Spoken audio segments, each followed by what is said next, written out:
بسم اللہ الرحمن الرحیم۔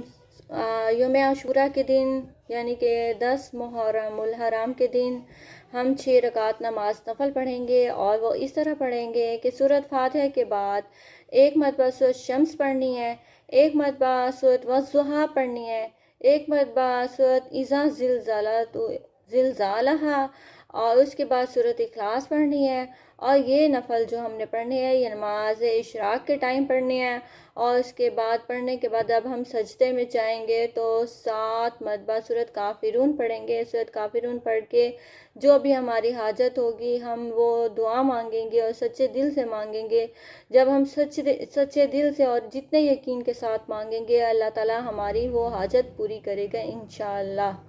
اور پھر اس کے بعد ہم نے یہ دعا پڑھنی ہے اور پھر دعا مانگ لینی ہے، انشاءاللہ ہماری جو حاجت ہوگی پوری ہوگی بفضل باری تعالیٰ انشاءاللہ۔ جزاک اللہ۔